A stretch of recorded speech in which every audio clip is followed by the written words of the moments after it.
up, everybody? Getting ready for a show. Probably help if I open audition as well. What's up, Sarah? How you doing? All right. People coming in here. There's Joe. What's up, Joe? How you doing, Joe?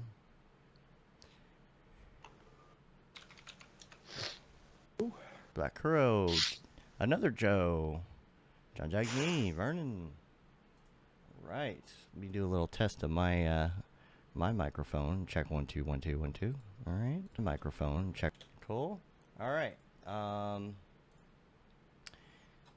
This is episode 326. I'm gonna go ahead and start my recording. We'll start as well. Test. 1 2. Let me know when y'all are also recording. I am recording. All right. I am rolling. Are we live yet? Oh, okay, are? yeah, we're standby. Yeah. Okay.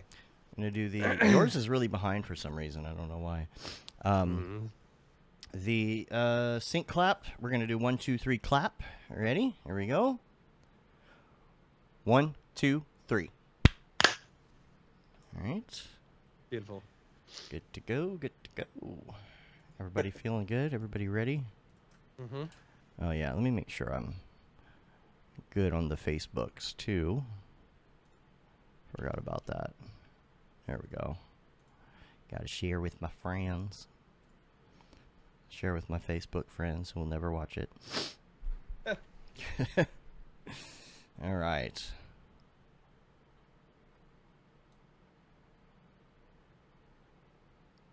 All right, y'all ready to do this?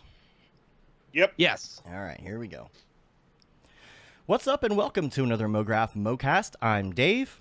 And I'm Matt, and joining us today from Maxon, the Rick Barrett himself. Hey, everybody. And Mograph is a supplement to our site, mograph.com, which is a motion graphics tutorial site with tutorials, plugins, podcasts, and other Mograph stuff. And on the show, we talk about everything ranging from motion graphics to Cinema 4D, After Effects, plugins, render engines, doing business, doing taxes, being a contractor, or working for the man. You can email us info@mograph.com. Let us know what you think about the show. Questions, comments, concerns, queries, grievances, artist suggestions, show topic ideas. We're on Facebook, Twitter, Instagram, YouTube, TikTok. Not on TikTok right now. Too exhausted to do that today. And mograph.com. Talk to us there. Send us stuff. Let us know what you want to hear about on the show. We would love to hear from you if you have just started listening, if you're a long-time listener and maybe you've never sent us anything. You know, sometimes there's people who are like, I've been listening to you for 10 years. Although we haven't been on for 10 years, but that'd be weird.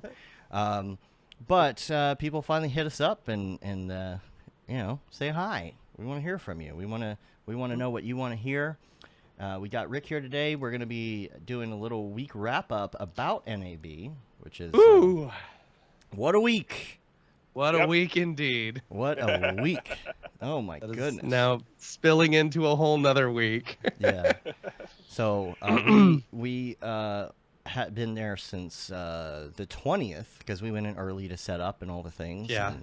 And, you know, so a week there, which in Vegas time is 2 weeks. Right. You know, because every day is one day and every night is a whole nother day. Right. So that's a good way of thinking about it, yes. Yeah. Yeah. So we had a lot of fun. Coughing a bit. There have been lots of reports coming in from NAB on Twitter and all the things, and friends, you know, getting COVID and things. And unfortunately, I did get it. I'm not going to speak on behalf of anybody else, but I did as well, yes. So but yeah, I mean, you know, not to get too political, but I did just get my booster not too long ago, and I bounced back pretty quick. I mean, like, that's good. Pretty quick. So I'm feeling good. Advil's kicking it pretty well for me, you know. Of course, this is the first time I've been able to get out of bed in 3 days. So, you know, if you if you're feeling like crap after NAB, is, you know, do a little rapid test or whatever. Yeah. Those things are surprisingly, they show up pretty quick. So yeah. It took a while for mine to show up, but you know, just figured we'd have to say something, you know, to make sure that everybody's safe and everybody just, you know, double check. I mean, there there were people, I saw on Instagram a couple of people who had tested positive before NAB was even over, Right. and you got to expect Wow. that something like that was going to happen with 40,000 people, and stuff. It's We figured sucks, it would but, probably yeah. happen as far as, NAB Joe. show floor and casinos and, Yep. all of that. Oh, geez, Joe too. Gosh. All Yep, right. Joe too. Wow. All right, Yeah. add it to the list. Be careful there, buddy. Vernon's Um, good though. That's good. Yeah. That's good to hear. Good. Yeah. So let's talk about the not depressing stuff. in But that you know what? department. Right. It was fantastic to see everybody. Yes. It really was a It great was. time. Yeah, we Yeah. had a really good time. Yeah. It was awesome to see everyone. It's been way too long. Absolutely. It felt like the old times, It did, and that's yeah. the thing. Like, it's been so long since we've seen each other, and it was just so great to catch up, and it just has this feel that you cannot get in person. Mhm. Even Discord, right? Like, Discord is fun and all, and we hang out, but man, it's just so different to meet people in real life and have real Mhm. conversations and catch up. And Yep. so, day one, we did. What was that? Sunday, we did the Mograph meetup. That was a lot of Mograph fun. meetup. Yeah, there's a We lot did. of people there. Yeah. This is probably where we all got sick. Unfortunately, day one. I don't know. The dinners were amazing. The Yeah. Mograph meetup was so great. Got to see so many people. The next day, what was that? Monday. We didn't do much on Monday. We did do. Recovered. Yeah, from we Sunday. recovered. Yeah. Monday, I went to Yeah, bed Monday- early. Yeah, so did I. I actually left dinner early and grabbed an Uber and stuff like that. I was hating myself because, like, it's been 3 years since we had an NAB, and I have gotten older in those 3 years, and less able to party as late, and I was kind of depressed. I went back to my hotel and was like, I guess I'm just gonna sleep, because I wanted to go out and gamble. I wanted to go out and party, but You we get did- FOMO we- even when you're there. Like, Right. if you go to sleep, you just everybody's out partying. People Right. just landed. He's out there at the Right. casino. He's Yeah. messaging me at 4 a.m. Bruh, where are you? Bruh. It's like, dude. Yeah. Black Hero says I was tested positive and I was at home. Well, there you go. Jeez. That's There you that's go. some hard FOMO right there. Yeah. Jeez. Yeah. I mean, it also is. I knew NAB was like going to be right at the bottom of a, like right at the bottom of the lowest point in which rates are going to start It's gonna rising go back again. up. Yeah, absolutely. And so, Yeah, at least Fine. we all got a chance to see each other. And Tuesday, oh my gosh, I don't even know where to start with Tuesday. What a blur. Tuesday was fun. That was a lot of fun. That was the Beeple sponsored Mograph karaoke event Tuesday night. That was a lot of fun. It started with After the the pinball Max on, party. the pinball. Yeah. Which, Yeah, that pinball After, Hall of Fame after is pretty Beeple's sweet. every day live from the show floor. Right. Right, of course. Yeah. That was an eventful day. One of my favorite things that I've seen from Beeple's Every Day. Did you see the one where it said it was like one of those inspirational posters where it had everyone pointing to like where Beeple needed to be on the screen? It said Yes. teamwork, always help out like the least talented person on the. It was so Yeah, funny. I think EJ posted that. Yeah. Yeah, he made It's it, good. right? Let me see Yeah. if I can find that. Oh man, that presentation, that was one of my favorite live Beeple Yeah. dailies.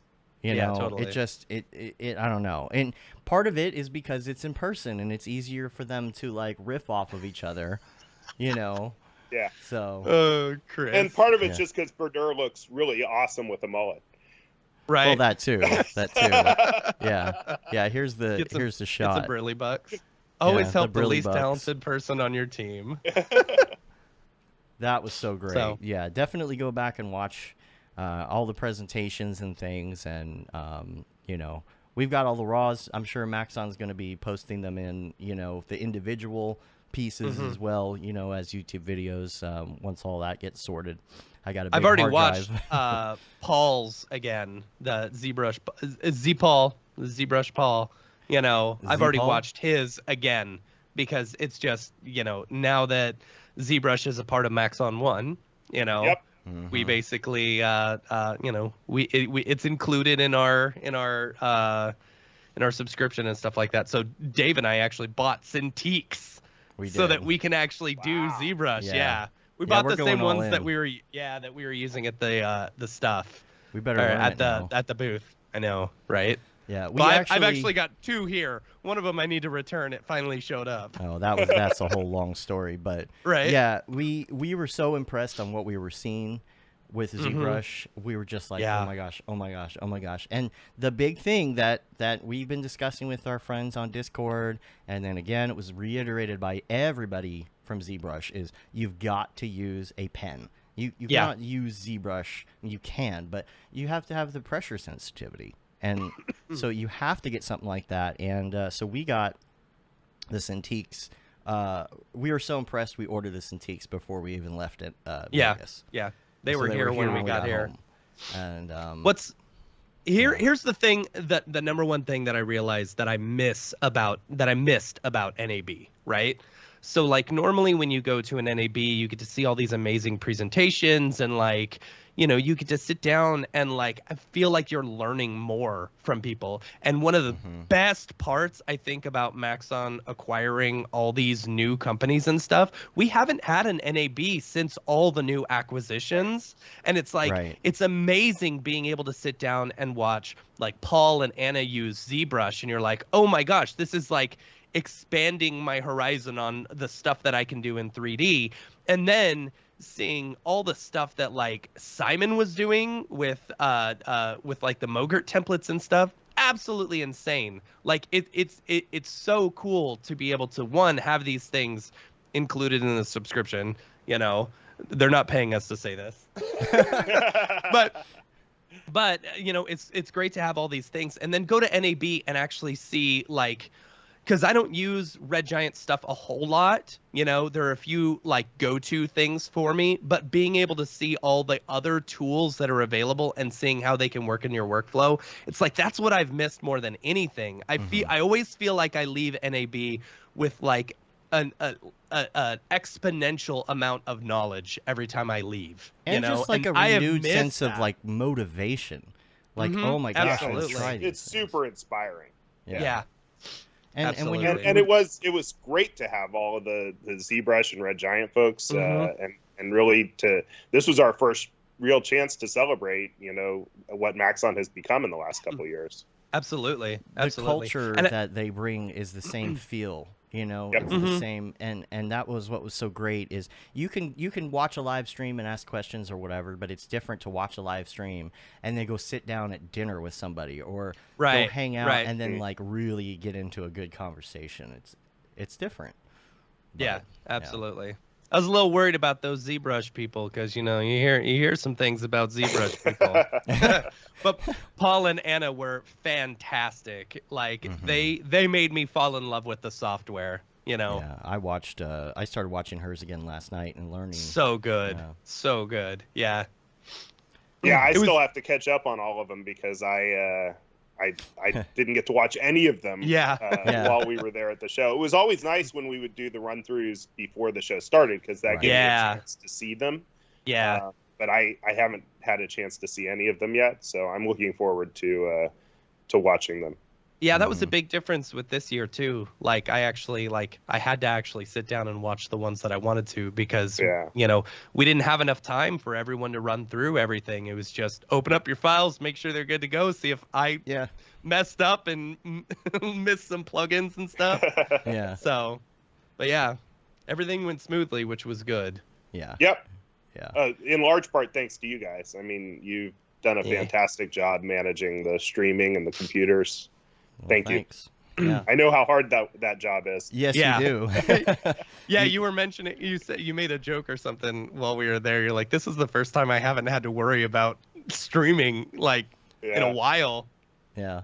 And our joke has always been, you know, what's your stress level? You know. Yeah. What's your stress level? What's your stress level?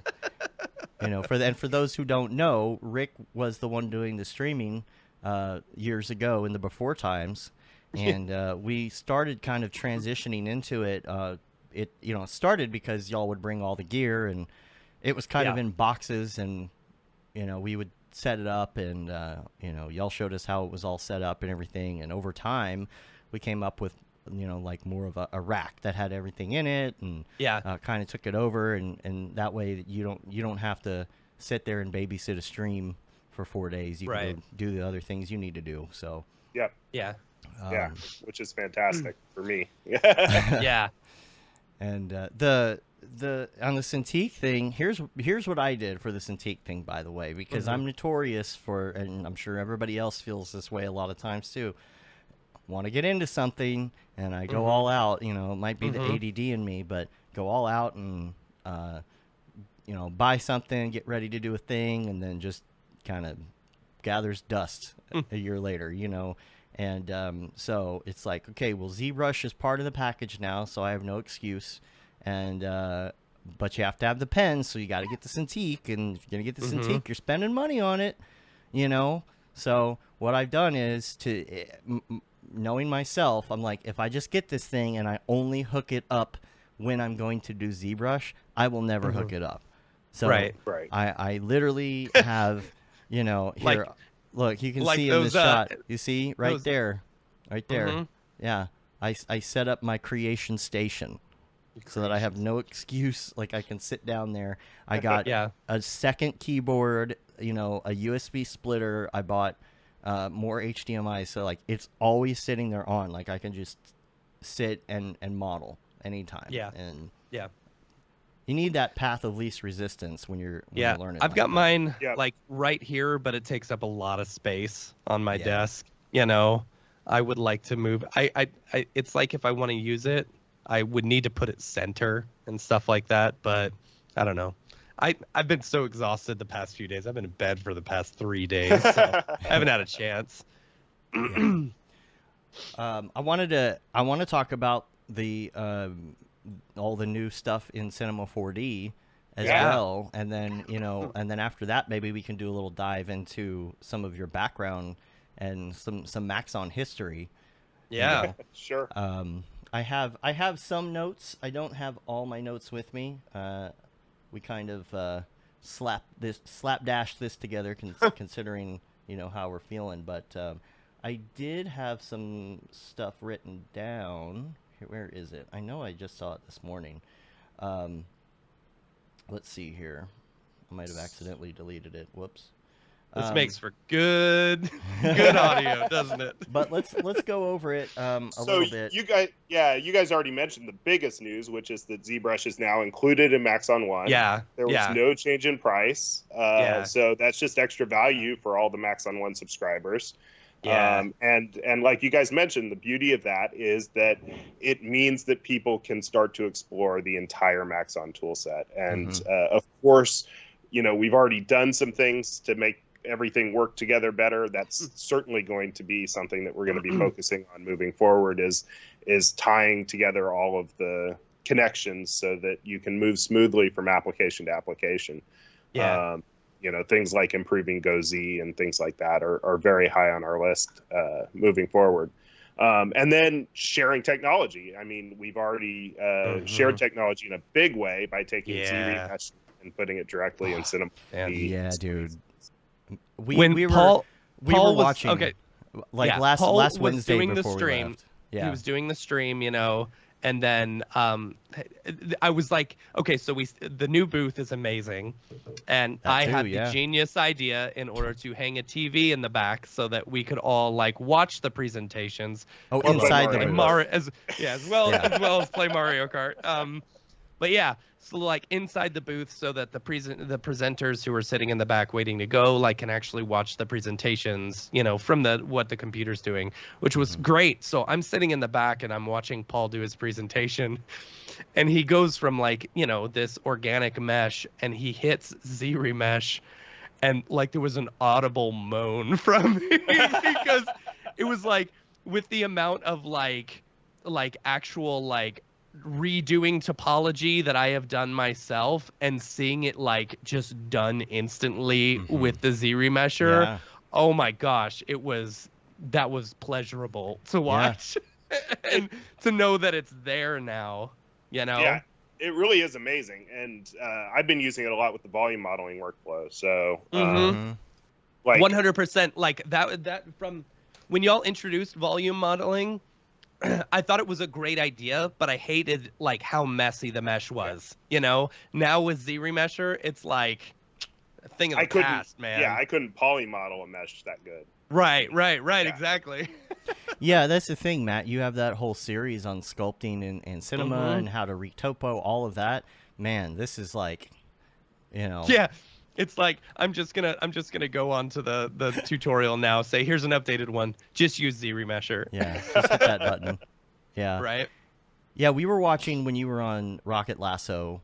It was the day we were getting ready to leave for NAB, and we were just sitting there watching y'all look at all those new features, especially ZRemesher, and man, so incredible. Like, just to be able to, just that one thing from ZBrush, you know, I'm waiting to see you know, where it goes from here. And I'm very interested to see, because I'm, you know, I've always been a huge fan of the sculpting tools in cinema, and I'd love to see how, you know, if those become better, more like ZBrush, if, you know, you get rid of them entirely and then just make everyone use ZBrush or whatever, you know, I'm interested to see where it goes. Well, I mean, I think we understand that there's, you know, that different UIs speak to different people, but at the same time, but at the same time, 3 different sculpting tools under the Maxon banner, you know, is a lot to maintain. So, you know, I can't share any plans at this point, but yeah, it's you know, I think that the great news is that we've got some fantastic sculpting technology available in the Maxon family now. Yeah. I'm, you know, it is kind of hard to learn that ZBrush interface. You know, it doesn't even look like it's not that it just doesn't look like cinema. It doesn't look like any other program. It doesn't look like anything. Yeah. And that's tough. It's like, here's for a C4D number user, one, but you know, for a ZBrush user, it's highly optimized to the work that they want to do. Other than absolutely, you know, file not being the first one. Yeah. Like, to me, it's so funny. It's like once you realize that just about everything in ZBrush is in alphabetical order, then you like start to get things a lot better. You know? Like even the menus at the top, they're all in alphabetical order. That's why file is not first, you know. But like when I first started playing with it, and Sasha Vinogradova was like kind of like walking me through steps and stuff like that. I still had a really hard time with it. But after watching Anna's presentation, like Anna's presentation is an excellent like introduction into ZBrush if you're wanting to get into it, you know. And then like the number one thing that I had that I was curious about, it's like they're hitting buttons so fast, you know, keyboard shortcuts, that you don't know what's going on, when in fact most of the time they're just hitting B for brush, you know. And like that's the biggest thing, is they'll hit B, and then you'll know the brush that you want, and it's like B for brushes, and then like G for grab or whatever, and then it'll bring up all the G ones, and then you select whichever one. I think it's BGV or something for grab. The snake brush. Oh man, that snake hook brush. Hook. And the what's the other one? The one that you have to turn on with the snake the Sculptris mode. Oh my gosh. Sculptris, that is absolutely incredible. I would love to see that in like cinema as well. You know, like Sculptris Pro. Gosh, that is an amazing tool. It is magic. Yeah. With that and ZRemesher alone are worth the $0 additional that I'm paying for my Yeah, it is different. It is different, but you know, and I was frustrated last night because all of a sudden my keyboard shortcuts weren't working, and I was looking everywhere, and then I realized I'm not in edit mode. It was just one button. It's stuff like that, right? That's interesting. And stuff like that's going to happen, and that's the hardest part for me, and I'm sure a lot of other people, whenever they're trying to do a learning curve on a new piece of software, you know what you want to do. You just don't know where it is. You know? Anyone that picks up a new piece of software that has been in this long enough, it's like, I know X, Y, and Z. I just need to know how to move X, Y, and Z. Right. So, You know, Well, fortunately, ZBrush is probably the one package that has more training material than Cinema 4D. I mean, they are doing live streaming like almost every single day on ZBrush Central. So yeah, that's super cool. Yeah, that's super cool. That'll help a lot with getting into it. Yeah. And then there's Redshift CPU, right? Yes, that's a big thing. Yeah. So that's across the board now, huh? I haven't been home long enough to install 26 yet. I think I actually installed 26. This is the first S that I actually have installed. Wow, we got you. Yeah. Any DCC with Redshift 3.5 or above can use Redshift CPU. It is, still very much a work in progress. We're working on performance, but it's feature complete, and so users can begin to take advantage of it, whether they have lower end hardware that they, don't have a supported graphics card, or on the enterprise level, like render farms, CPU render farms can start taking advantage of it. Yeah. That's really great. I wonder, like, speaking of render farms and stuff, I'm curious about the price difference, if, like, for example, you can get CPU rendering for so much cheaper than in some places than you can for GPU rendering, would it almost be advantageous at times to switch to CPU rendering and then send those off? I don't know. It'd be an interesting test to do, Yeah, it would be. I think that probably at this point, it's more for the case where you already have an established CPU render farm that's just sitting there doing that thing. Yeah, all those people on V-Ray still, right? So what other features? Well, also I should mention at the show, we were, as part of our goal to get Redshift everywhere, we were previewing Redshift on AMD cards on Windows. That's true, yeah. That's something that is in active development with AMD and should be rolling out to users, soonish. So that'll be really exciting as well. At that point, you'll be able to use Redshift on NVIDIA, of course, Apple Silicon, AMD on Windows, AMD, the higher end AMD cards on Mac, and CPU as a fallback so you basically can use it everywhere.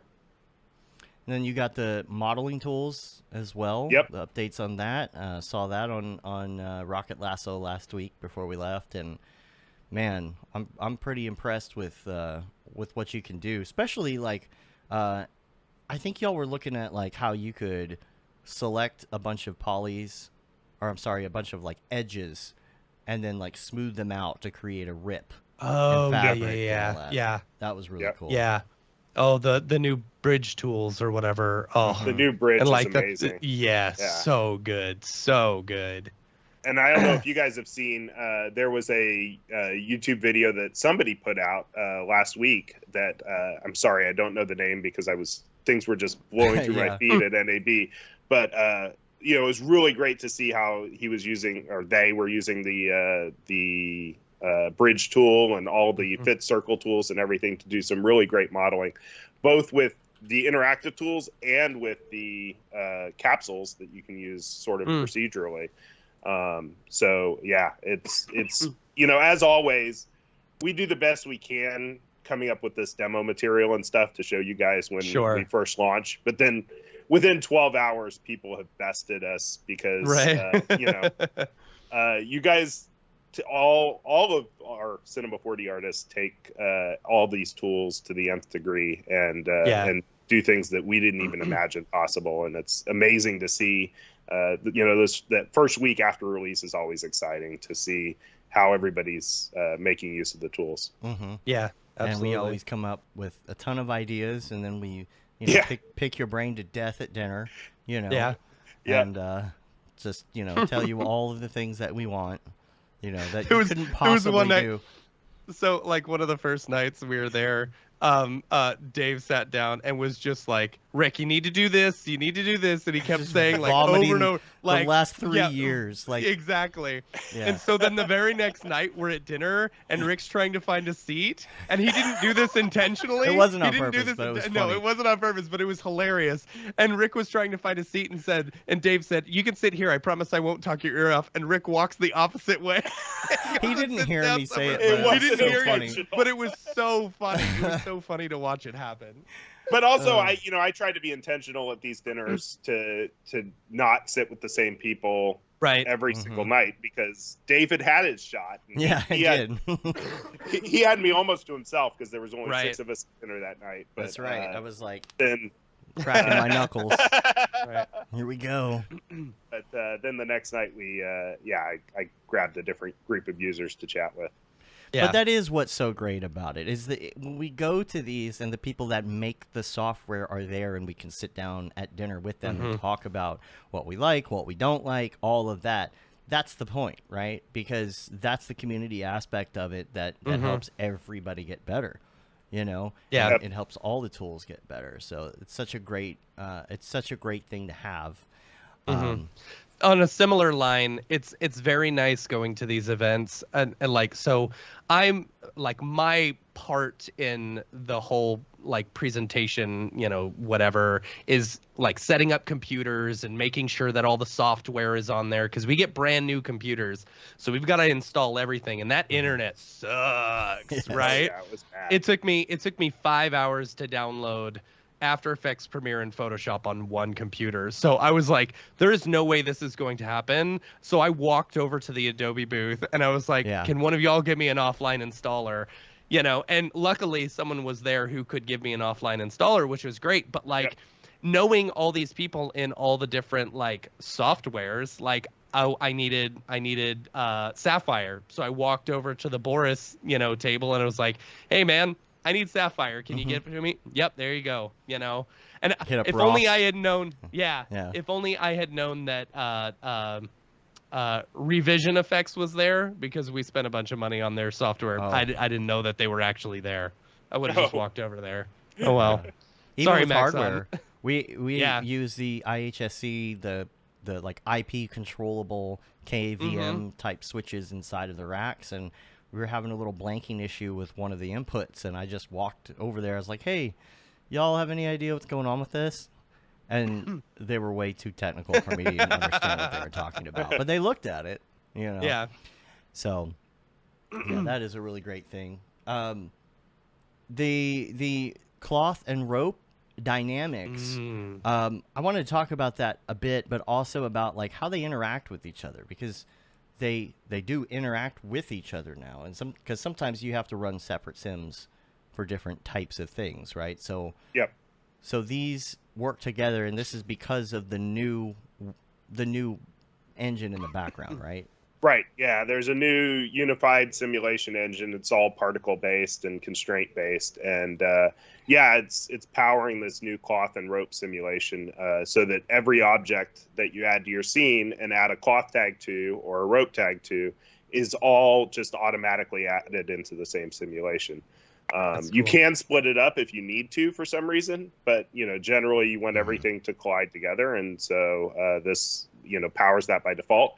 Powers it on the CPU or the GPU, That's amazing. which is awesome. And it's I've lost my train of thought. What is the difference in speed between CPU and GPU on those sims? Is it pretty significant? It's going to depend on your hardware, but in my experience, with a moderately decent GPU, you're going to get significantly better speed with the CPU. Nice. With the GPU than with the CPU. Right. Do the results change depending on which one you're using? Oh, that's a good point. They should not. I don't know if you can't like interchange them necessarily, but perceptually they should be. I mean, there's probably floating point differences, but Matt and I had that problem years ago with Team Render, and we're talking like, I don't know, 10 years ago or almost 10 years ago at this point, where we built a render farm at the place we were working at, and we added a bunch of computers to it, but then all of a sudden they were not every X number of frames was wrong, and it's because some of them were Intel and some of them were AMD. We didn't realize the architecture made a difference, but yeah, it's still always a good idea to cache everything before you team render. I think this was pre-caching, even being able we could have. Yeah, we could have. I think that's what we ended up doing, because we didn't realize that you had to cache, but. Nowadays you just make an limit. Maybe that was before I realized you could cache. I was dumber. I was dumber back then. We work hard to make things as deterministic as we can, but ultimately safest to cache. So how much can you say about the engine and plans for the engine right now? Because I know that adding this is part of the plan to get things onto this new engine. So where is that headed? More simulation types. Mm-hmm. All right, there you go. And that will help the viewport as well, right? Once this stuff is integrated, you're going to see better performance in the viewport because of that, or we're going to quote you on this because people ask about that all the time. Yeah. I don't think that the simulation work is necessarily going to directly benefit the viewport. The simulations themselves will calculate faster, but that won't necessarily. Right. The neutron stuff, that's kind of a little bit of a different topic, but obviously with neutron we're continuing to work hard on it. We've taken a lot of feedback that we've been getting, and we're kind of working on the plans to address that. And we've been getting some great feedback from especially Chris Schmidt at Rocket Lasso, and his team have been helping us put together some capsules that everybody could start using and start to really see the benefits of the new core and sort of the flexibility of what we're able to offer through it. And he's in the process been providing us with a ton of great feedback that we've been incorporating into. Some of it's actually already in 26 and then into the future product plans. Cool. And EJ was commenting on the edge to circle. We didn't mention that with the modeling tool. That's a big deal. You wouldn't think, but that making a circle, it's kind of been a pain in the ass lately, up until now. Well, he mentions it for characters, but between that and the poke polygons, I think those two are really great for product viz types, product design type stuff too, because so many times you need to cut holes or make knurled surfaces. So those modeling tools are amazing. Yeah. Tell us about the task manager. This is what I've heard the least about so far. I'm not sure I understand exactly what it is and what it does. So fundamentally what it is it's a new API under the hood for Cinema 4D that allows you to create background tasks and to monitor the progress of those background tasks. And then we created the task manager so people would have visibility on that. Connected with that was we started moving some things into that API so that some things could happen in the background that weren't happening in the background before. The most obvious one is file open. So when you're opening a file, normally you could only open one file at a time, and you would have to just sit there and wait for it to open.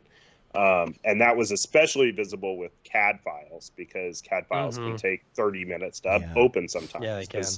Parsing those NURBs into polygons is crunchy business. So love that. So now you can the file open dialog allows you to choose as many files as you want. And it will just work on opening those files in the background. And as each file is loaded, it'll just pop up in your interface so that you can start to work on it. So really great.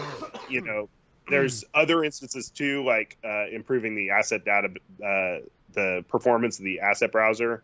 Lots of little places that we found that we can move things into background tasks or make them more, exposed as background tasks. And that way, we can help you to keep working creatively without your work being interrupted. Yeah. Vernon says, we need per frame external cache. I think that's referring to that thing he was working on last week. But Vernon, you should talk to Rick about that. That was an interesting one for We'll sure. introduce you. Yeah. Sure. And I was also going to ask you about, like, okay, let's say, does this task manager help you cancel when you do something stupid? Like, I've done that before where I've accidentally put the wrong value into something and I freak it out. Will that help me cancel when I hit the wrong button? You know, I'm not sure. Theoretically, what happens there is that the programmers actually have to, and this is even pre-task managers, the programmers have to actually put a sort of a line in the code that says check to see if the user has tried to cancel. And they can only put that so often because it actually slows the process down to check if the user has tried to cancel. And so what usually happens when you guys get caught in one of those things like that is just that you're waiting for the next time that we hit that point in the code. And, you know, we're always, you know, people will provide us scenes and we'll find, oh, I guess it's worth putting additional check for cancel, you know, here. So we're always working to improve that. But generally, if you just mash escape, it should cancel eventually. But yeah, there's always opportunities to put in more cancel checks. Yeah. Interesting. Yeah. You just have to be judicious about it. That's something I like about the new After Effects, where it's showing what's doing certain things, you know, what's taking the longest to render or whatever. Yeah. Like the sort of heat map thing that they've got there now. Yeah. Because sometimes I'll have a really, really big scene or something, and I'll need to just maybe turn a couple things off, fix something, turn it back on, because it's just super complicated. And I'm like, okay, well, which thing is slowing it down the most right now? You know, that kind of thing would be cool. Because I do just go nuts with now my we're scenes. Getting into, hey, Rick, you know what would be great to add to your... Let's go back to talking about the new features. Right. But the thing that I always do is I'll do some sort of accident, like I'll put, you know, a bunch of uninstanced objects in something, you know, like a million of something, and I'm like, oh boy, what did I do? What did I ruin this time? Or you'll be doing voxels and you'll do like 0.001, and you're like, no, I meant 0.01. Dang it. Didn't mean to do that. It's usually gotta wait my for that problem. next round of escape. Yeah, it's usually my error. But did we cover all the new features? Is there anything else we want to hit? I mean, there's some smaller ones that I think are really exciting. We've got the variable font support in the text spline, improved SVG support. There's some spline stuff in nodes that's going to power, you know, some additional capsule stuff. And then we kind of mentioned Redshift CPU, but there's a whole lot else that we did in the Redshift realm of things, like better viewport previews, import export of FBX and USD, of Redshift materials with FBX and USD, and default texture size, right? Yeah, that's one of my favorites because I get tired of going in and changing that on every single texture. Right. So we finally changed it so you can make it default. Yeah. Because that, honestly, what was that, like, you know, what was it set to before? Like 256. 256, okay. Yeah, because, you know, as computers have gotten better and have more VRAM and such, that number has kind of stayed the same over the years. So, you know. Yeah. One of the coolest things that y'all implemented is the automatic updating for when you switch over from standard to Redshift. It automatically changes all the default lights and the default cameras and stuff automatically to Redshift ones, which is really rad. Yeah, and I know there's been a number of people who have said that they missed the Redshift menu, but I mean, I think once you work for a week this way, you'll be like, why do I have to go to the Redshift menu for these things? Right. That was me with 25.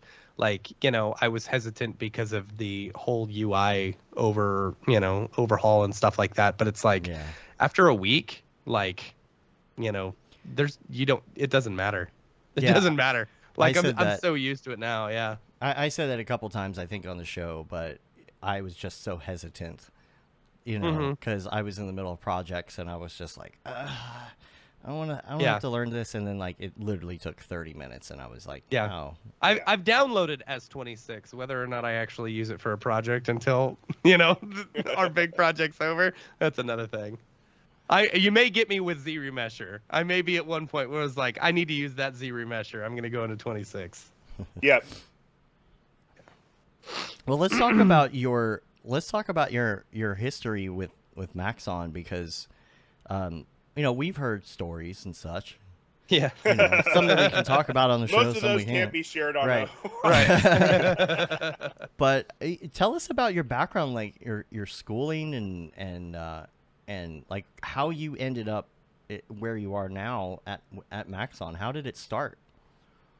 Well, I was going to college here in town at Cal Lutheran University, and I was in the multimedia program. This was when multimedia programs were just sort of starting up, and I wanted to do something with computers, but not program. So multimedia seemed like a good fit. Yeah. And so it was kind of a very self-directed program at that point, like, because none of the professors knew anything about multimedia. So they basically handed us Adobe Classroom and a book and said, have fun. And then charged you $50,000 for it. Right. Paul Babb was working for Electric Image at that time and provided software to the program because he's here in our same town. And then he was working on some freelance. He subsequently quit Electric Image. He was working on some freelance projects, and he needed help on a macromedia director project for a theme park in Minnesota, or a proposed theme park in Minnesota. And it was basically an investor presentation to get the investors to invest in the thing.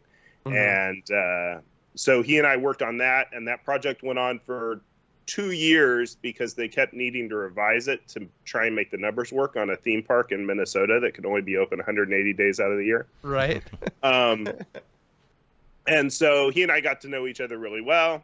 And then he started at Maxon US, said, hey, come on over. I started doing marketing and support stuff, built the first Maxon US website. At that point, we had separate websites for US and German, because it was like that for a while, though, wasn't it? It was a different world. Like, there wasn't it wasn't quite the World Wide Web just yet. Right. And so, kept on working through marketing and support and operations and picking up sales calls and kind of doing a little bit of everything at Maxon. And then, but Maxon was always very regionally siloed. So Maxon US was kind of just the support and sales and marketing arm for the US. When Dave McGavran started as CEO, he kind of broke down those regional silos and said he wanted people to do the jobs they did, or the jobs that they were suited for, regardless of where they were located. Right. And so I moved over to product management, which is, I think really a great fit for me because I love talking to customers and getting feedback. I love contributing to the marketing and communicating to users. So, it's kind of that's kind of where I got where I am. Had you used, like, what other 3D software had you messed with back in the day? Like, well, to totally date myself, I had some very painful time with Electric Image 2.8 and 2.9. And then I had used Cinema 4D version 5. And then also in the program, I tried to, we used Maya as well. But again, it was all, we didn't have instructors who were teaching these things. So it was all, based on tutorials. And I think that's one of the reasons why I've always valued, online tutorials and what they offer, because even in a instructional setting, I was using them to, to figure these things out. Yeah, and back then it was a lot of books too, like I worked a lot in Infinity, Specular Infinity, back in the late 90s, and it was all books, because obviously you didn't have any internet to fall back on. Or if you did, it was still like in book form. Like you could load a web page and it would have some images that would load eventually, and show you the step by step on how to do something. It's just an amazing thing that's happened with video on the internet, in being able to learn stuff like that, because as a kid, that's all you could do. I mean, teachers didn't even know what to do. Yeah.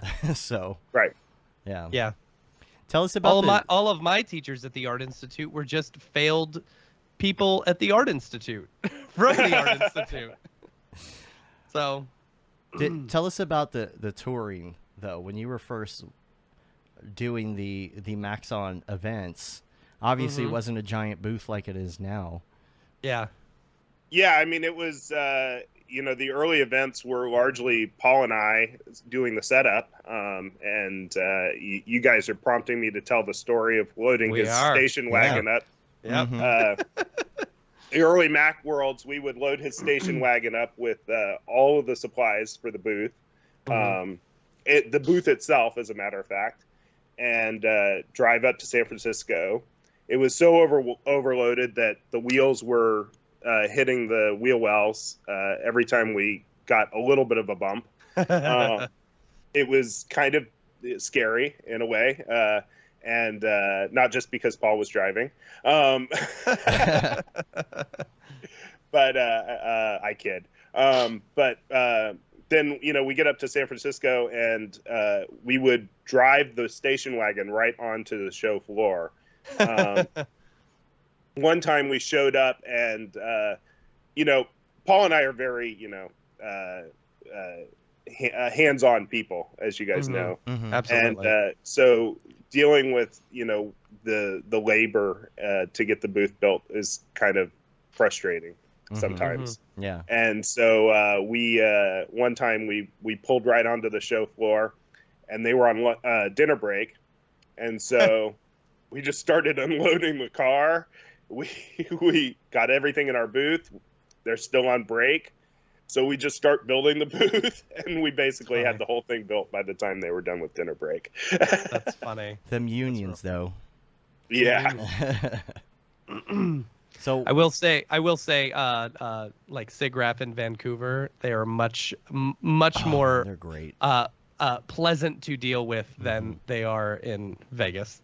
As long as you don't mind wearing an orange jacket the whole time. I'm all right with that. I'm all right with orange that. vest. Yeah. And they have the bagpipes too. The bagpipes, yeah. SIGGRAPH always has the bagpipes. Yeah. It's a tradition. Yeah, it's almost kind of for those sad. who don't know, when SIGGRAPH closes the show, they play bagpipes, and they play them incredibly loud and increasingly loud. Yes. To get all of the non-exhibitors off the floor, so that the exhibitors can start packing up. Yeah. It is kind of like almost sad at the end. They're playing Amazing Grace or something on the bagpipes, and you're just like, tear. It's over. It was fun, y'all. And I'm guessing SIGGRAPH is happening this year. COVID permitting. That's my understanding. Yeah. Yeah. So looking forward to that and doing some other it's shows. The second week of August. Yeah. Cool. Yeah. Are you coming to camp this year? Yeah. Have they made the decisions on who's to be coming determined? We have sponsor tickets, as you guys know. Yes, you do. And last time, after a bunch of us came back from camp, a whole bunch of people from Maxon were like, I would have liked to go. I want to go to camp. I have a feeling there's going to be a bit more competition for the camp tickets this year. Yeah. So we'll see. I'm hoping to come. Yeah. Are there any new shows that are starting to happen that you're looking forward to go to? Like, you got NFT shows and stuff now too, right? So. Yeah, that's more Paul and Matthias at this point. I can talk about the product side of things, but I'm especially with not being in the office. I got more information about the marketing stuff in the last week at NAB than I've gotten, all year. So yeah. Okay, so going over to the product stuff. Oh, great. No, it's okay. What I'd like? Yeah. No, it's so say. What determines what becomes one of the first things that you work on, or has there ever been a point like, and I don't know if you want to mention this. What is it? The round robin thing that y'all do or something, like the fun thing where you're like, all right, you got a couple weeks, just go make something, you know? Oh, yeah. I can mention that. Or also, like, what determines, like, is there ever been a point where someone's like, you know what would be really great? This. And then you're like, you know what? That is great. Let's do that. Let's make that top priority. You know what I'm saying?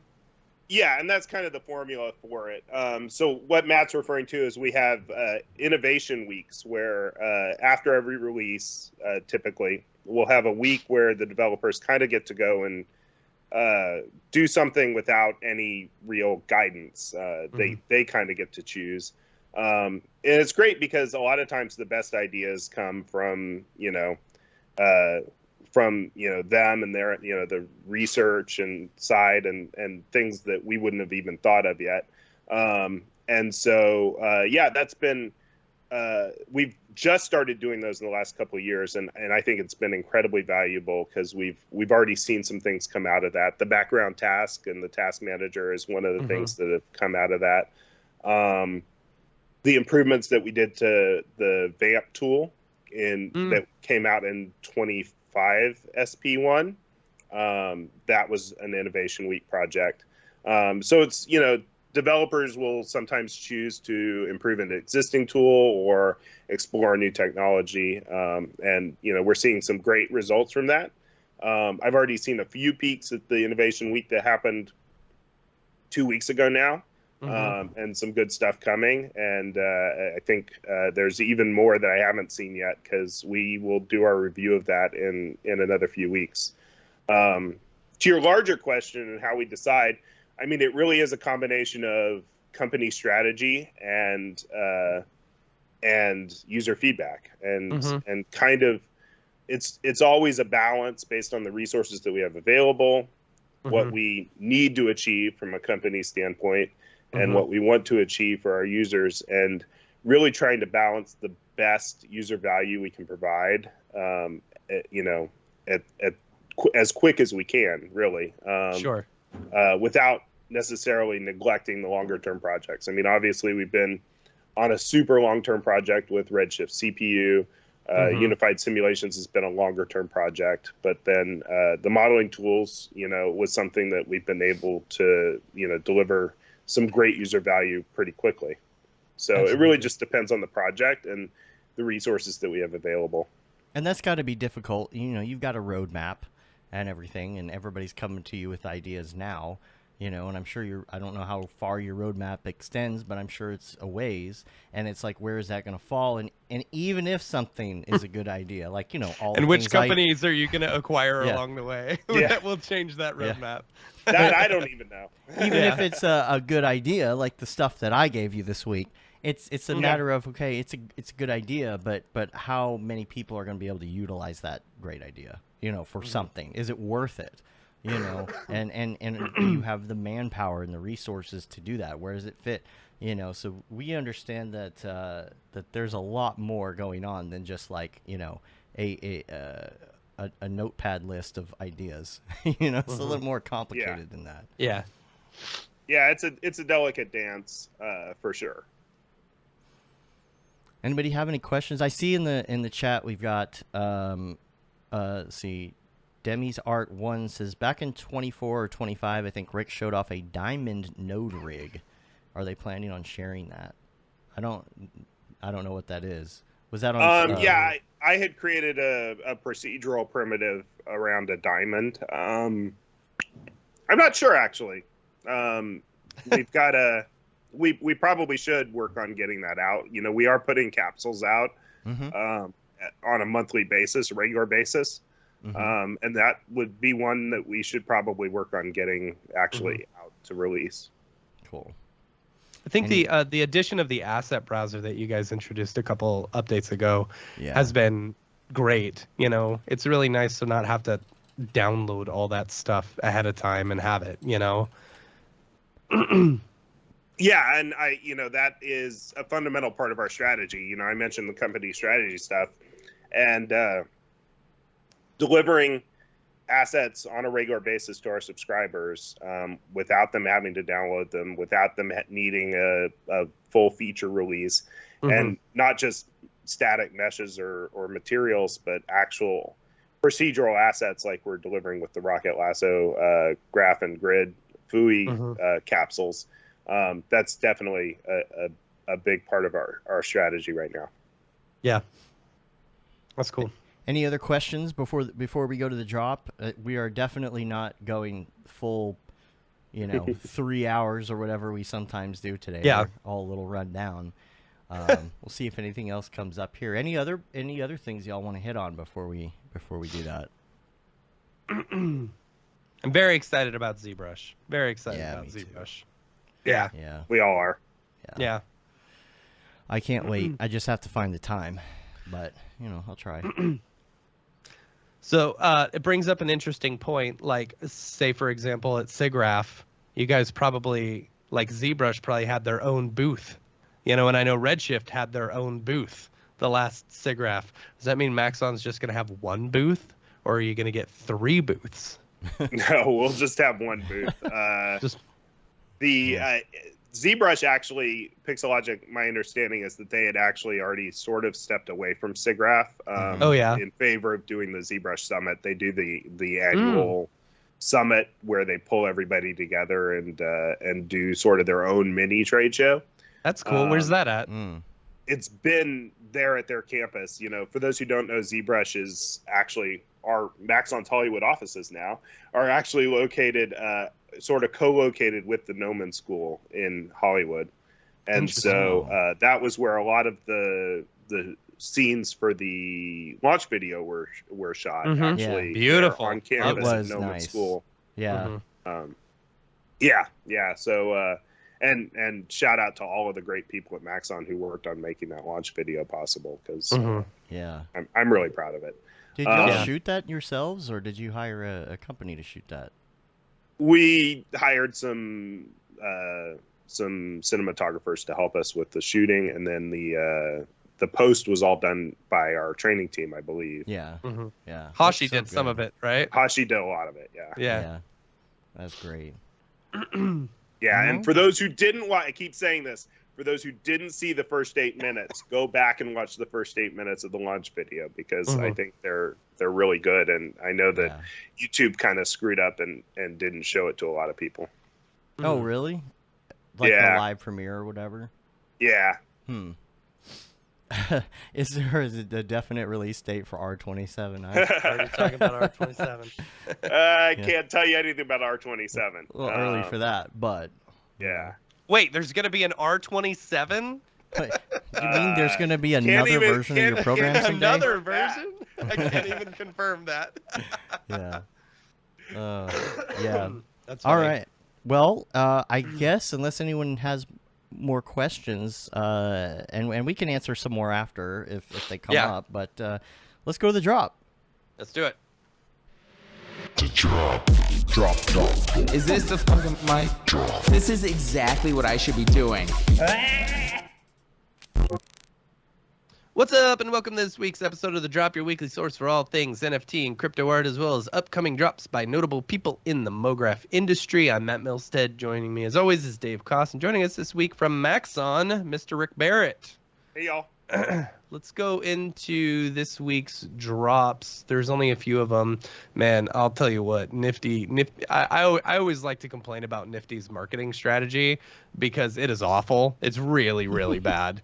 And so, like, they updated, like, the way they show off their drops. And it's like, okay, that's cool. You're putting links to the actual, like, artists now so that I don't have to go and search their, Twitter pages and stuff like that.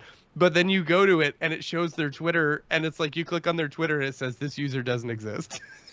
Like, okay. All right. Thanks, Nifty Gateway. So anyway, a few drops on Nifty Gateway this week. First up today is Nate Hill. Nate Hill, I really like this stuff. It's like nature-inspired swirly stuff. Really, it's really pretty. I don't know if this is like 3D or this is actual like matte photography or something Photoshop, like that. Yeah. Yeah, I like this one really with the wave that goes up into the sky. That's a good one. I like that one too. Yeah. Really neat stuff. Very interesting. Haven't seen a lot of stuff like that, but yeah. So that's today.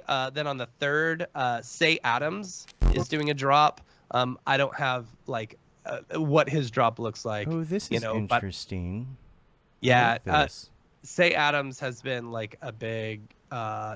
He's done a lot of work for like Beastie Boys, Run DMC, Public Enemy, a lot of like the hip hop style stuff. I really like it. I really like these collages with like the old. Right. Yeah. That's pretty cool. Yeah, pretty neat. Yeah, speaking of Beastie Boys, we didn't mention the fact that Mixmaster Mike showed up to the karaoke party. Yeah. That was fun.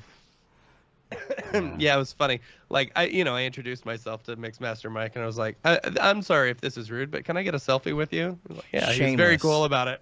Completely shameless. I am 100% shameless. But you shouldn't feel bad about it because he was there to get a selfie with Beeple. Oh, he was? That's hilarious. Yeah, he posted it to his Instagram, so we all do it. Funny. That's so funny. The hilarious thing was when we walked out to the valet after that party, and the valet was like, dude, did you guys know Beeple was here today? It's like, yeah, dude, that was our party. You know? That's crazy. Yeah. Like, he is so mainstream that way. And oh my gosh, we should also mention tonight. It's tonight. Tonight, yes, Monday Literally the tonight. 2nd. Monday the 2nd of May. He will be on the Tonight Show starring Jimmy Fallon. If I understand this, again. He just hit 15 years of Everydays, which is awesome. He hit that the other day, and if I understand correctly, I don't know, whatever. He told me this, and he was probably drunk at the time, so he didn't tell me not to share it. So he will be doing his Everyday live on today's show, I believe. Don't quote me on it, but I'm pretty sure that's allegedly on today's allegedly on today's Tonight Show. Tonight Show. So, which means they're probably shooting it now, right? And he's probably already done it. So make sure and look out for that because that'll be cool. Now. Right? You get that render done. Yeah. I hope he's on in the early segment because if he has to post. Well, I think he's going to be on throughout.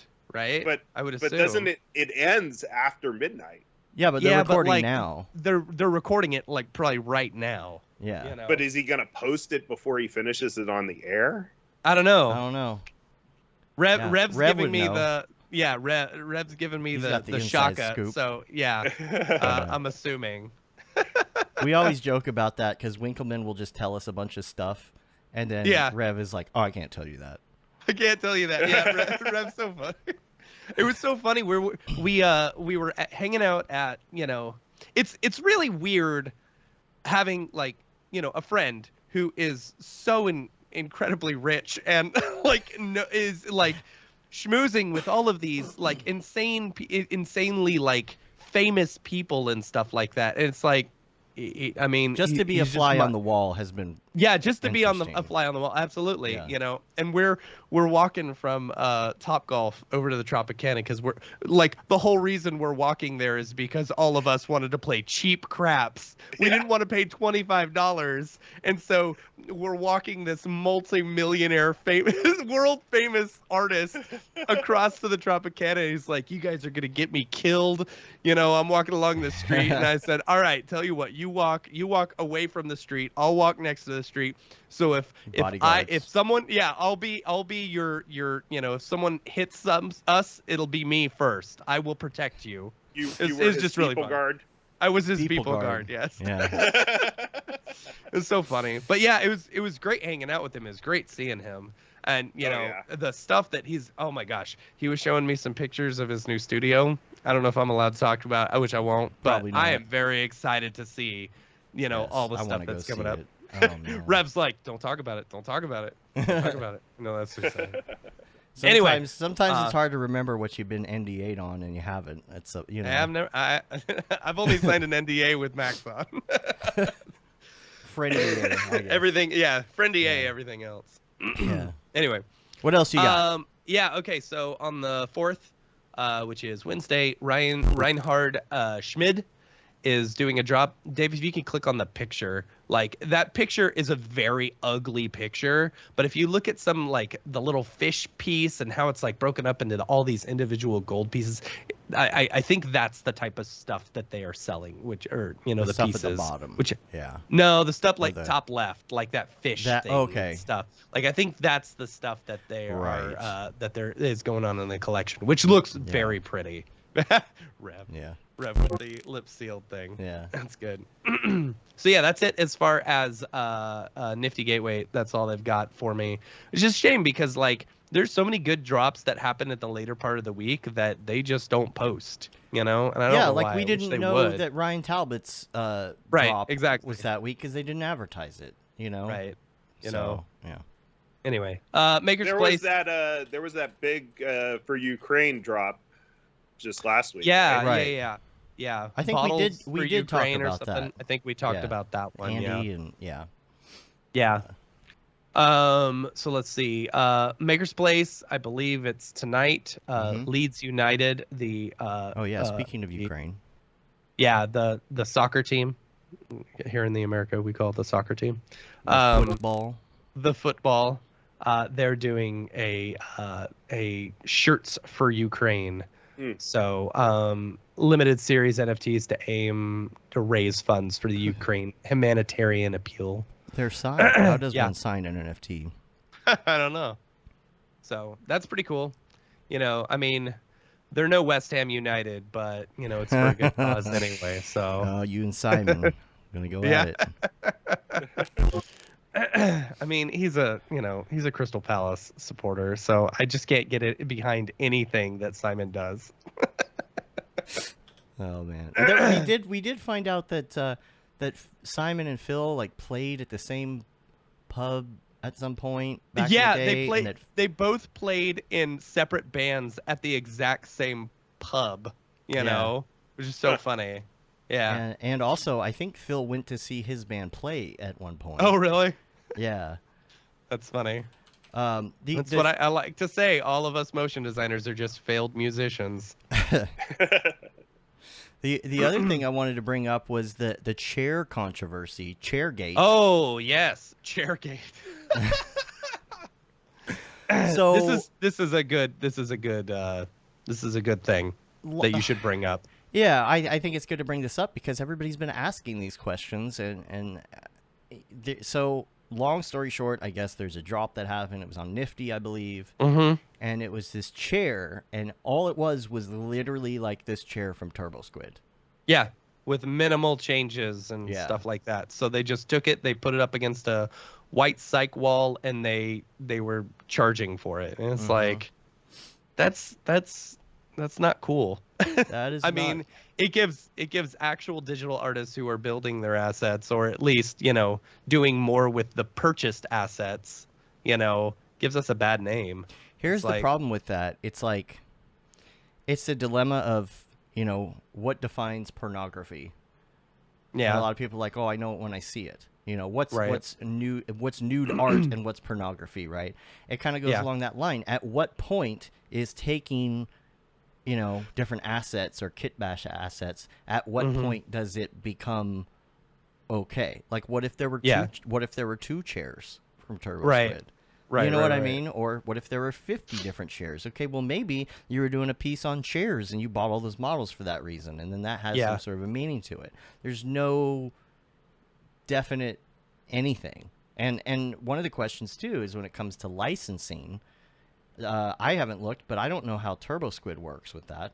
Yeah, you know, I don't know how they do either. What would you consider being licensed to use in an NFT? I would assume that if I bought a model on Turbo Squid, that I have the right to use it in anything for that. And I know there's different licensing there, depending, but like, yeah.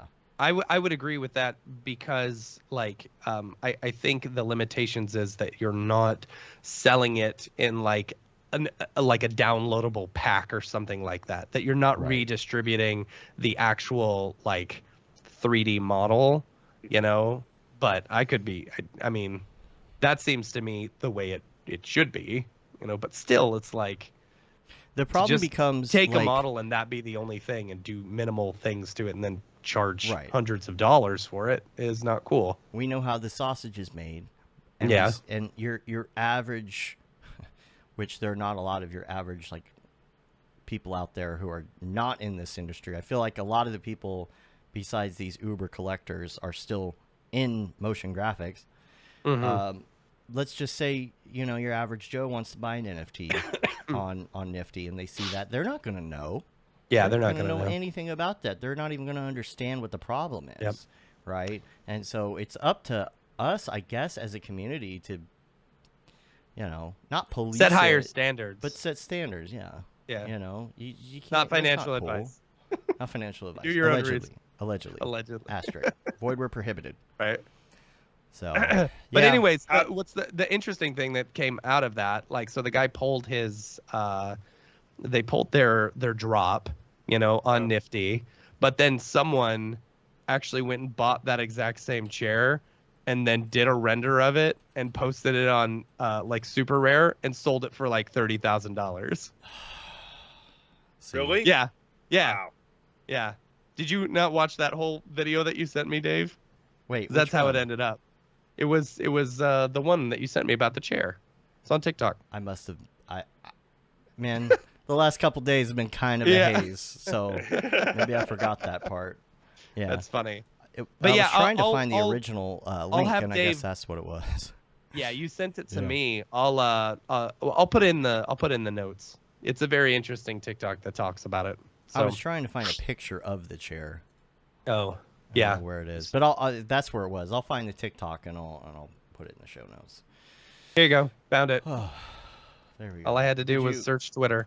This is the super rare one that sold for like 30,000 or whatever. Yeah, it's weird. A Google search didn't bring it up for me. I figured it would. Yeah. Oh, here we go. Yeah. Here we go. Yeah, See, there it stuff is. was sold by me. Yeah, Sketchfab for $35. Oh, it was Sketchfab. That's right. Yeah. Now, is this a GTFO? No, it's GLTF or whatever. No, this is an animation. Oh, so wait, I think the original.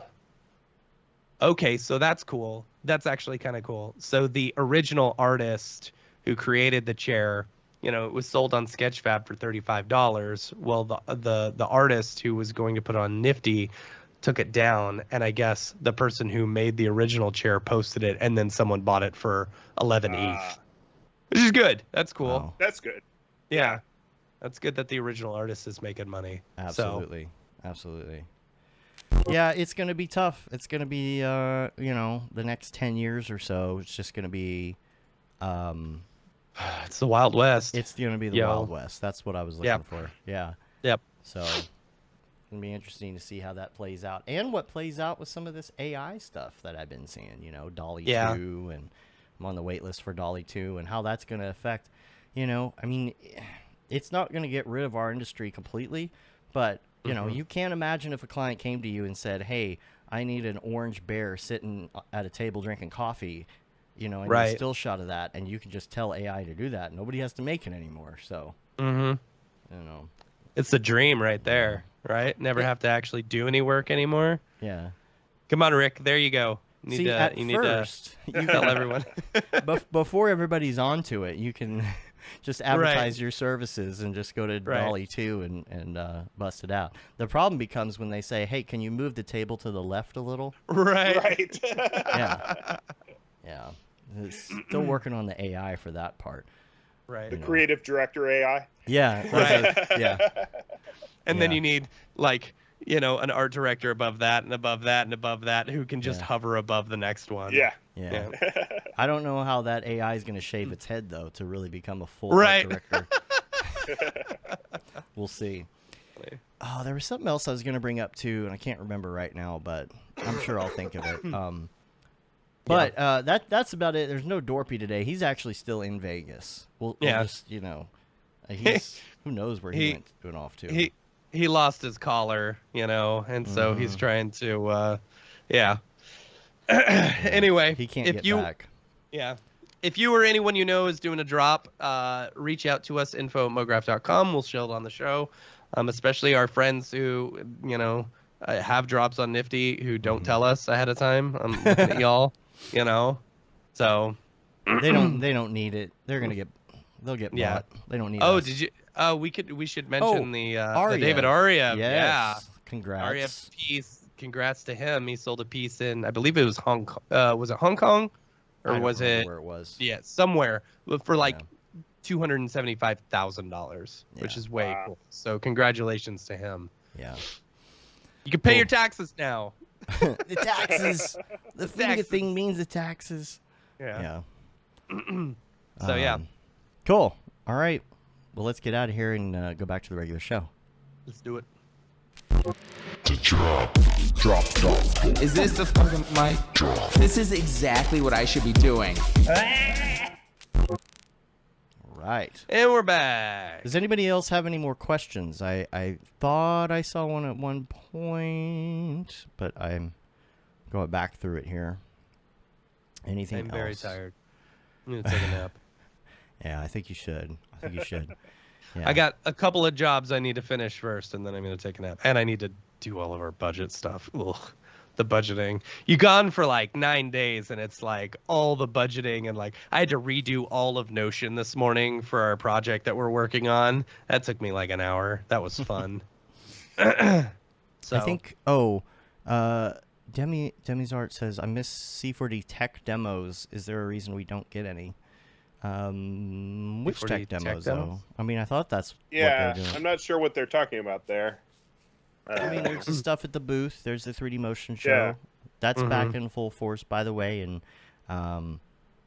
there's going to be one of those, again, in a couple weeks, like 2-3 weeks when Jags is here, actually. Which we're looking forward to doing that too. We might do some, might see us posting some stories and stuff. We'll eventually have some. We do have some interviews from NAB that we'll be posting later on. That you can check out. Watch Mograph TV for that, and I'm sure you'll see him come across and see some other things on there. Maybe replays of some of the NAB presentations and. Jags will be here in a few weeks, and I think we've talked about this briefly, but we're going to be learning everything Rococo. And we've got a suit, he's got a suit, Barton's got a suit. We're going to go to Already Been Chewed and learn all the things. Sam from Rococo's coming in. He's going to teach us all the things. So any questions that we may have, if anybody would like to come hang out with us in Dallas for that, just let us know. Yeah. And what'd you send me, Matt? What'd you send me? I just sent you. So Jags just did a vlog of him presenting at NAB. It's a really cool, cool video. I think everyone should watch it. Yeah. Yes. Yeah. I love the stuff that Jags is doing. Like I'm so jealous of like the amount of time that he has in order to actually do this stuff, or how much his energy level in order to get that stuff done. Right. Just wait until you have kids, Jags. Just wait until you have kids. It was so funny. I was in the ready room at the booth, and Jeff Greenberg walks in, and the two of them going back and forth on Premiere editing tricks was pretty fun. Yes. That's funny. Boy, the amount of energy with the two of them combined. Yeah. I know. Wow. That's a lot of energy in one room. That's funny.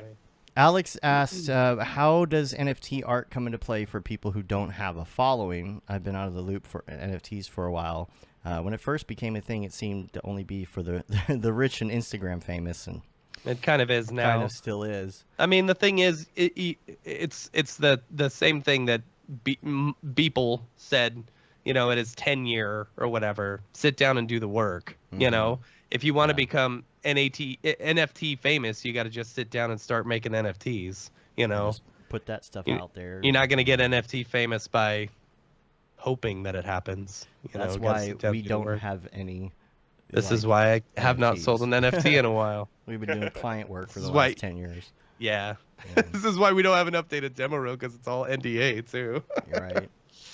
Yeah. And Ryan Elliott says, just wanted to shout out the Maxon Training YouTube page. So much awesome training on there lately. There's a lot. There's a lot. There is. Yeah. Yeah, I think there's a webinar every single day Wow. at this point, or every workday at least. It's pretty insane the amount of content that the training team is pumping out there. Yeah. Yeah. We've been replaying the training stuff on the weekends on Mograph TV as well. you know, so it's kind of a fun thing to have on the weekend, you know, when you're just doing stuff. So I've got that link. I've got the links to like the new Maxon videos and everything else. Put that in the show notes. Rick, I don't know that you necessarily get on like Instagram and all the things that often, but I'm sure people would like to contact you, you know, to tell you all the things. Just come into the Rick request line, you know, on our Slack. The Mograph Slack has the Maxon request line, right? But otherwise, the best social is probably Twitter at Rick and Roll, and yeah. Cool. I'm not on Instagram that much. I probably should be more. Yeah. Posting. It's run by Facebook. Who cares? Yeah. Do you ever like do any renders like for fun, you or know, you just, is it too much? Like at the end of the day. Lately, I haven't had a whole lot of time to do it. When I was really starting to get in a groove with that was sort of in the 1920, 21, like creating the Cineversity What's New series and some of the tips and tricks, and really trying to push the thumbnails and the renders a little bit further than I'd ever done before. So, you know, like there was the Gummy Bear and the Lollipop Land and some things like that. But lately I have not had nearly enough time to explore myself. I just kind of doodle around and test out the features to make sure they do what we needed them to do. And Sage says, y'all are awesome. Release 26 is dope. That is all. You're Sage, awesome too, Sage. Sage, we miss you.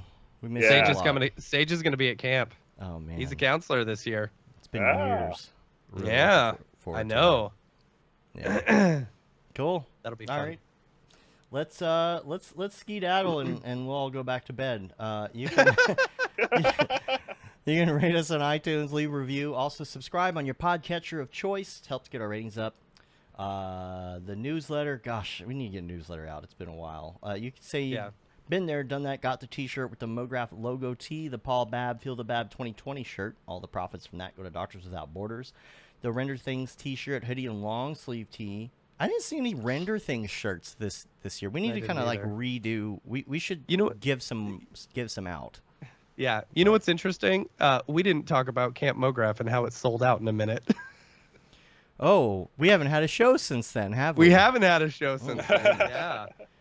It is sold out. I apologize to everybody who couldn't get a ticket because many of them are friends, and you know, you and I both, we don't have that much control over it. I mean, we're trying to make it fair the best we can, and you know, it's hard. It's gonna be a good time. Yeah, it's gonna be a good time, and you know, there's a waiting list. There's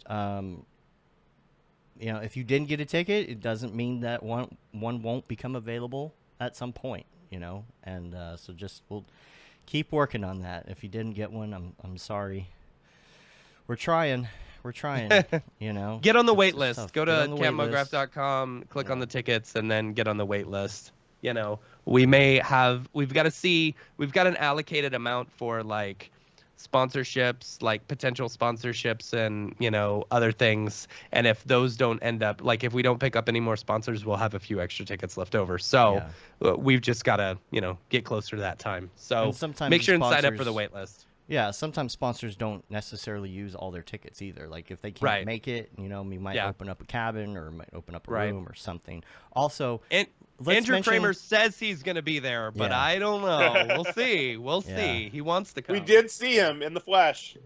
Yeah, he's alive. Yeah, and buff as AF. Like that guy was looking good. Yeah. What was the other thing I was going to mention with camp? I was just going to mention. We'll say thank you to everybody first of all who bought a ticket. Absolutely, and also to the sponsors. You know, we didn't go over it like we usually do. We'll do that next week, but because we could not keep the prices the way they are without having sponsors to help us with that. You know, and it really helps. You know, do a lot of really cool stuff and have a lot of cool swag and and all the things. And of course, one of those people is Maxon. So thank you very much, Rick. Yep.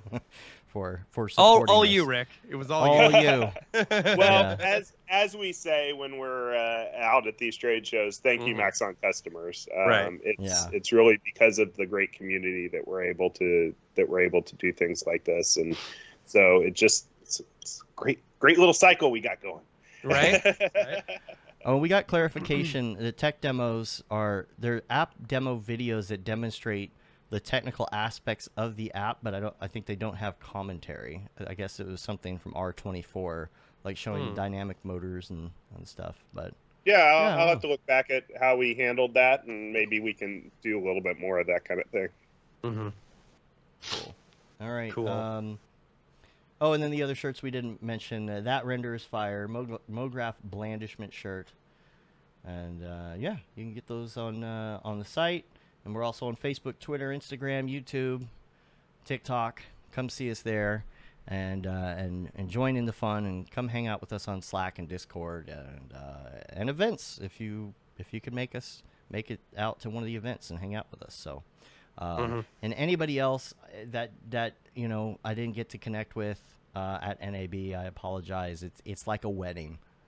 It is, yeah. It's like a wedding. Like if I didn't get back to you on something or we didn't get to chat, it was not on purpose, and I apologize. And we have plenty of time to connect here in the future, so just hit me up. I will personally be recovering and catching up on the over 9,000 emails that I have. Right. So just give me a little time. But cool. Yeah. That's about it, though. We're going to get out of here. Until next time, I'm Dave. And I'm Matt. And I'm Rick. Have a good one. Later, yo. Did it. We made it through.